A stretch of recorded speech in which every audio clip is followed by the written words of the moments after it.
Saudara polisi menyebut kasus pembunuhan ibu dan anak yang jenazahnya ditemukan di penampungan air di Tambora, Jakarta Barat berawal dari masalah hutang pihutang. Sebelumnya, saudara, sebelum kita beralih ke informasi yang lain, kita akan mengupdate informasi terkini terkait dengan dugaan kasus pencabulan anak di bawah umur yang menyeret nama Kapolres Ngada nonaktif. Sudah bersama kami, saudara, untuk mengetahui bagaimana perkembangan soal kasus Kapolres nonaktif Ngada. Kita sudah terhubung dengan jurnalis Kompas TV Suara Azani dan juru kamera Bimo Wicaksana. Selamat siang, Suara. Bagaimana hasil dari pemeriksaan Propampori terhadap Kapolres Ngada? Ya, betul. Sampai saat ini memang kami masih menunggu perkembangan dari Propampori. Setelah ini akan dilakukan konferensi pers, tapi sampai saat ini memang kami masih menunggu terkait konferensi pers tersebut. Nah, memang dari informasi terakhir, ini Kapolri telah melakukan pencopotan jabatan Kapolres Ngada, yaitu AKBP Fajar Widyadharma per tanggal 12 Maret, yang kemudian dimutasi sebagai Pamen Yanma Polri.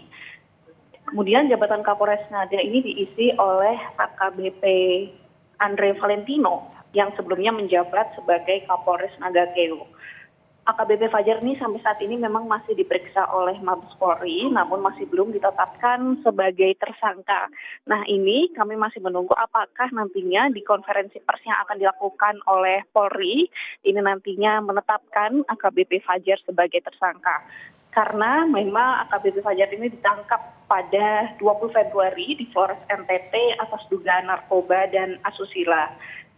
Mutasi ini dikeluarkan oleh surat telegram Kapolri di tanggal 12 Maret yang mengatakan ini ditandatangani langsung oleh Irwasum Polri Komjen Pol Dedi Prasetyo, dan kemudian surat tersebut mengatakan AKBP Fajar menjadi Pamen Yanma Polri. Dan kemudian ini sebelum dimutasi, Fajar ini bisa dinonaktifkan dari jabatannya karena diduga terlibat oleh tindakan asusila anak di bawah umur. Kemudian selain dugaan tindakan asusila, dia juga dinyatakan positif menggunakan narkoba berdasarkan hasil tes urin yang telah dilakukan.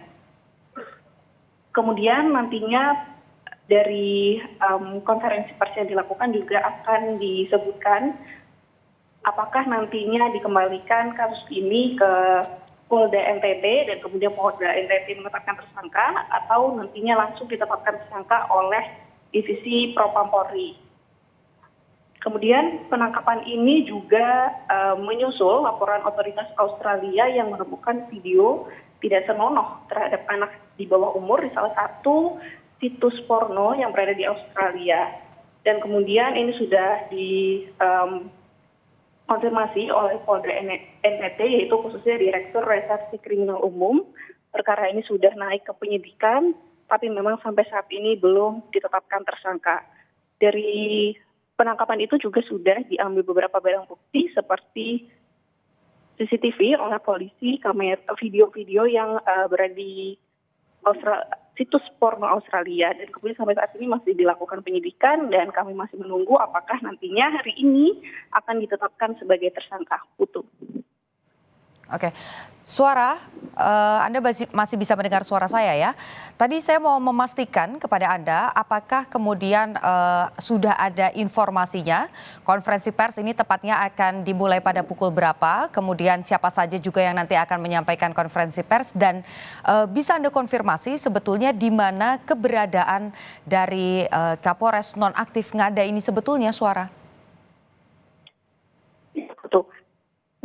Jadwal konferensi pers yang dilakukan oleh Divisi Humas Polri ini sebetulnya dilakukan pukul 1 siang tadi, tapi sampai saat ini pukul 3 lewat masih belum ada tanda-tanda akan dimulai, dan memang nanti konferensi pers akan dilakukan oleh Divisi Humas Polri, khususnya nanti kami belum mendapatkan informasi siapa yang akan berbicara, dan nantinya informasi tersangka Kapolres Ngada ini akan ikut berada di dalam konferensi pers dan tepatnya memang saat ini keberadaan Kapolres Ngada berada di Mabes Polri untuk dilakukan pemeriksaan oleh Divisi Propam Polri, Putu.